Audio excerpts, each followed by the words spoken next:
Welcome back to Apex Sci-Fi. Diplomacy is a delicate art. It requires years of study, a deep understanding of xenolinguistics, and the patience of a saint. When two star-spanning empires are on the brink of war, the fate of trillions rests on the shoulders of the most brilliant minds in the galaxy. Usually these negotiations happen in hushed rooms with tea and long, boring treaties. But what happens when the diplomats fail? What happens when the alien warlord refuses to listen to reason and his finger is hovering over the "Exterminate Earth" button? Well, if you're lucky, the guy fixing the air conditioning in the embassy is from Daytona Beach. Because where a diplomat sees a strategic crisis, a Florida man sees a bar bet. And in the history of the universe, no one has ever been better at winning a bet they had no business winning. Today is our grand finale. The story of Billy. Billy wasn't supposed to be at the Galactic Summit. He was just there to fix a refrigerant leak in the vents. But when the warlord of the Black Nebula stood up to declare war on humanity, Billy didn't hide. He didn't run. He walked up to the most dangerous being in the universe, cracked a beer and asked, "Hey big guy, how much can you bench?" This is the story of the Dayton Agreement. Not the treaty but the bet. If you have ever settled a dispute with a game of rock paper scissors, smash that like button. You know the stakes.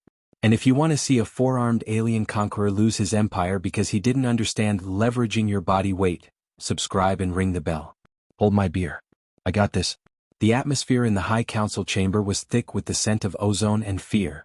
Warlord Krall the Unyielding stood 10 feet tall. His skin was like volcanic rock, and his forearms were thick as tree trunks. He slammed his fist onto the crystal table, shattering it. "Enough!" Krall roared. "Your planet is weak. Your leaders are cowards. Earth will be a mining colony by sunrise. Prepare for annihilation." The Earth ambassador, a man who had studied at Harvard for 8 years, promptly fainted. The other diplomats were weeping into their silken robes. The war was over before it began. Then from the back of the room came the sound of a heavy metal toolbox hitting the floor. Clang. A man in a grease-stained tank top, camo shorts, and a mullet stepped out from a maintenance hatch. He was wiping his hands on a rag and squinting at the lights.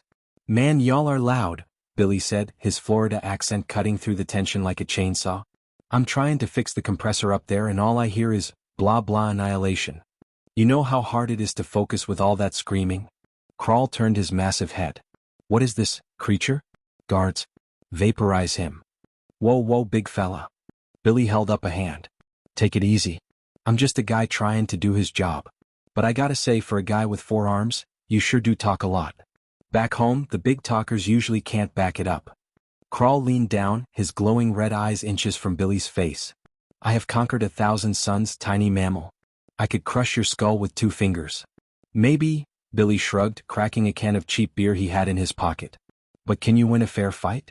Or do you just use those fancy lasers because you're scared of a little elbow grease?" Krall paused. His pride was his greatest weakness. "A fair fight? You challenge me?" "Yeah," Billy said, clearing a space on a nearby standing desk. "A test of pure strength. 1-on-1. If I win, you pack up your toys and leave Earth alone for 100 years. If you win, well, you were gonna blow us up anyway, so I guess I don't lose much." "And the terms?" Krall hissed, his forearms flexing. "Arm wrestling," Billy said. "Simple. Your best arm against my right one. 1 match. No lasers. No magic. Just meat versus meat." The chamber went silent. The aliens were confused. The humans were horrified. "Billy, no," the assistant ambassador whispered. "His muscle density is 10 times yours." "Pipe down, suit," Billy winked. "I used to do this for rent money in Orlando." Krall laughed. It was a terrifying sound. "I accept. I will snap your limb like a dry twig." Krall sat at the table. He used his upper right arm. It was a mountain of obsidian muscle. Billy sat down. He looked tiny. He looked fragile. "Ready?" Billy asked. "Commence." Krall bellowed. The struggle began. Krall applied force. The table groaned. The floor beneath them cracked. Billy's face turned bright red. His veins popped. His mullet was damp with sweat. "Is that all you got, Pebbles?" Billy wheezed. Krall was confused. He was using enough force to lift a tank, yet the human's arm wasn't moving. What Krall didn't understand was Florida physics. Billy wasn't just using his arm. He had wedged his feet under the table's base, locked his shoulder at a specific 45-degree angle he learned at a biker bar in 1994, and was using his entire body weight as a lever. "You are resisting." Krall grunted, his eyes wide. I'm just getting started. Billy roared. Suddenly Billy shifted his weight. He gave a sudden violent jerk, the Daytona snap. Slam. The Warlord's massive obsidian hand hit the table with the force of a meteor. The shockwave knocked the guards backward. Silence. Absolute silence. Krall looked at his hand. He looked at Billy, who was calmly taking a sip of his beer. I lost. Krall whispered. Yup, Billy said, wiping his mouth. Told ya. All talk. Now about that treaty.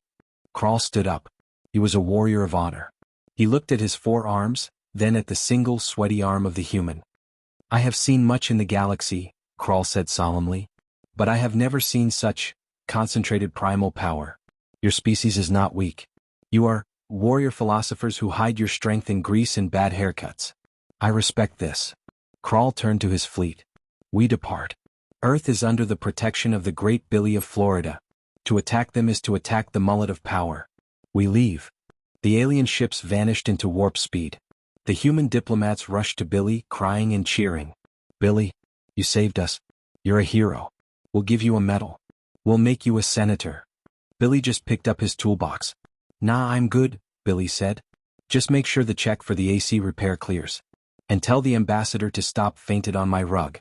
I just cleaned it. Billy walked back into the maintenance hatch and disappeared into the vents. Earth was safe. Not because of lasers, not because of logic, but because a guy from Florida knew exactly how to cheat at an arm wrestling match. This has been Apex Sci-Fi. The universe is a strange and dangerous place. But as long as there's a Florida man with a beer and a dream, we're gonna be just fine. If you would trust Billy to save the world, hit that like button. Comment below. What is the one thing about humans that would surprise an alien the most? Subscribe. And keep your AC in good shape. You never know who's coming to fix it. Mission accomplished.